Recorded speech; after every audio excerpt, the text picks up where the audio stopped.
இயேசுவில் பிரியமான சகோதர சகோதரிகளே, பாவியாக இருந்த ஒருவர் புனிதராக மாறினார்.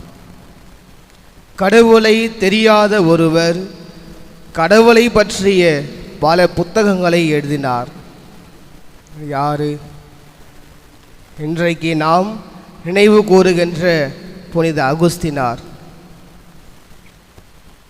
வாழ்க்கையின் தொடக்கம் முதல் வாழ்வின் பாதி நாட்கள் என்ன தவறுகளை எல்லாம் செய்ய முடியுமோ அந்த தவறுகளை எல்லாம் செய்தவர். ஒரு மனிதன் இப்படியெல்லாம் தவறு செய்ய முடியுமா என்று கேள்வி கேட்டால் அவருடைய கடந்த கால வாழ்க்கையை பார்த்தால் போதும். அப்படிப்பட்ட தவறுகளை எல்லாம் செய்தவர். ஆனால் அதன் பிறகு அவருடைய வாழ்க்கை முழுமையாக மாறியது. அதற்கெல்லாம் முழு காரணமாக இருந்தவர் நேற்று நாம் கொண்டாடிய புனித மோனிகா, அவருடைய தாய். அவருடைய பரிந்துரையாலும் அவருடைய ஜெபத்தினாலும் அன்னை மரியாவிடம் அவர் வேண்டி அன்னை மரியாவுடைய பரிந்துரையாலும் தன்னுடைய பாவ வாழ்க்கையிலிருந்து முழுமையாக மாறி கடவுளை முழுமையாக அறிந்தவர். அவருடைய வாழ்க்கையை முழுவதும் தெரிந்து கொள்ள வேண்டும் என்றால் அவர் எழுதின நிறைய புக்கு எழுதியிருக்காரு. அதில் 2 புக்கு கன்ஃபெஷன், தமிழில் இப்பொழுது மொழிமாற்றம் செய்யப்பட்டிருக்கிறது, ஒப்புகை என்று. அதே போன்று இன்னொரு புத்தகம் த சிட்டி ஆஃப் காட். இந்த 2 புத்தகங்களை நாம் வாசிக்கின்ற போது புனித அகுஸ்தினார் எப்படி அந்த பாதி வாழ்க்கை, கடந்த வாழ்க்கை, அதன் பிறகு இருந்த வாழ்க்கை எப்படி அவருக்கு மாறியது என்பதை நாம் புரிந்து கொள்ள முடியும். பெங்களூரில் செமினாரில் படிச்சுட்டு இருக்கும்போது எங்களுக்கு இந்த தியாலஜி வகுப்பு எடுக்கும்போது இந்த சாக்ரமெண்ட்ஸ், அருள் சாதனங்கள், ஒவ்வொரு அருள் சாதனமும் ஒவ்வொரு சப்ஜெக்ட். அப்போ இந்த பாவ சங்கீதனம், கன்ஃபெஷன் அப்படின்ற அருள் சாதனம் வரும்போது அதோடைய உள்பிரிவுகள் என்ன, உள்ள என்ன இருக்கோ, அதோடைய முக்கியமான தியாலஜிக்கல் பண்பு என்ன, எல்லாத்தையும் சொல்லும் போது ஒரு சந்தேகம் வந்துச்சு. அப்போ கிளாஸ் எடுத்தவங்ககிட்ட கேட்டேன், ஃபாதர்கிட்ட கேட்டேன், பாவ சங்கீதனம் பண்ணுறோம், ஒரு உதாரணத்துக்கு நான் பாவம் செஞ்ச ஒரு பாவத்தை பண்ணுறேன், இந்த மாதிரி தப்பு பண்ணிட்டேன்னு சொல்லி பாவ சங்கீதனம் பண்ணுறேன். பண்ண உடனே அப்சல்யூஷன் ப்ரேயர் கொடுத்து உன் பாவத்தை எல்லாத்தையும் மன்னித்து விட்டார் ஆண்டவர் என்று பாவ சங்கீதத்தில் சொல்கிறாங்க. மீண்டும் திரும்பவும் ஏன் அந்த பாவத்தை செய்கிறோம்?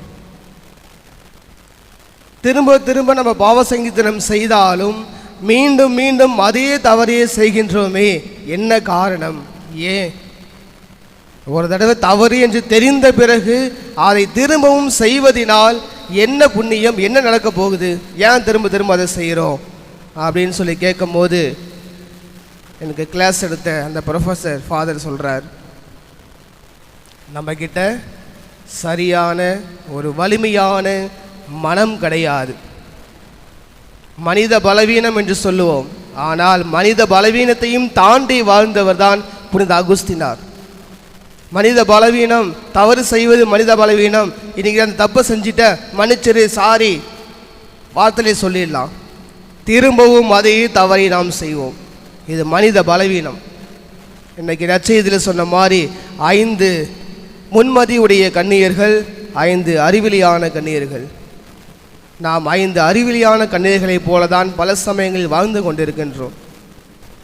என்ன நடக்க போகுதுன்னு தெரியாமல் திரும்ப திரும்ப அதே தவறிலே உழன்று கொண்டிருக்கின்றோம். ஆனால் சரியான அந்த 5 கன்னியர்களைப் போல முன்மதியுடையவராக தங்களோடு அந்த விளக்குகளோடு என்னையும் சேர்த்து சென்றார்கள். அப்படி என்றால் நான் இந்த தவறை செய்துவிட்டேன், முழுமையாக ஆண்டவனை மன்னித்து விட்டார், திரும்பவும் இந்த தவறை நான் செய்ய மாட்டேன் என்ற அந்த உறுதியான ஒரு மனநிலை நம்மிடம் இருக்க வேண்டும் என்பதை தான் நற்செய்தி வாசகம் நமக்கு தெளிவாக சொல்லுகிறது. இன்றைய நாளில் நாம் கொண்டாடுகின்ற புனித அகுஸ்தினாவுடைய வாழ்க்கையும் தெளிவாக சொல்லுகிறது. கடந்த கால வாழ்க்கை வரை பாவியாக இருந்தவர், வெறும் பாவியல்ல, பெரும் பாவியாக இருந்தவர், அனைத்து தவறுகளுக்கும் காரணமாக இருந்தவர். அதன் பிறகு நல்ல மனிதனாக உருமாறி ஆண்டவரை முழுமையாக பற்றி கொண்டு அவருடைய பாதையிலே சென்று ஒரு குருவாக மாறினார்.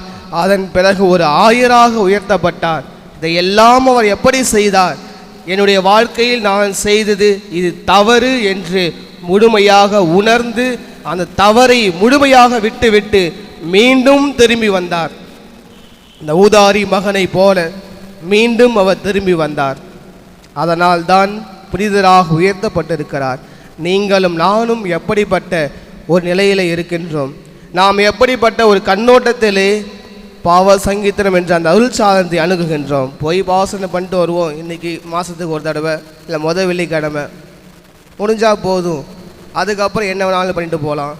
திரும்ப அடுத்த மாதம் வரும்போது வெள்ளிக்கிழமை திரும்ப போய் பாவசனை பண்ணிக்கலாம், இல்லை வாரம் பாவசனை பண்ணிக்கலாம். இப்படிப்பட்ட மனநிலைகள் நாம் இருக்கிறோம் என்றால் அந்த அருள் சாதனத்தினுடைய வலிமையையும் வல்லமையும் நாம் உணராதவர்களாக இருக்கின்றோம். எவ்வளவு பெரிய முக்கியமான, எவ்வளவு ஆண்டுடைய ஆசீர்வாதங்களை தருகின்ற அருள் சாதனம். இந்த அருள் சாதனத்துடைய வல்லமையை நாம் உணர வேண்டும். என்னுடைய பாவ வாழ்க்கையை நான் உணர்ந்து பாவ சங்கீதனம் பண்ண வருகிறேன், ஆண்டவரை நீ முழுமையாக மன்னியும் என்று அந்த அருள் சாதனத்தை அணுகுகின்ற போது கடவுள் நிறைவாக நம்முடைய பாவங்களை மன்னிக்கிறார். முழுமையாக ஒரு மன்னிப்பை பெற்ற நாம் ஏன் மீண்டும் அதே தவற்றுக்குள் செல்லுகின்றோம்?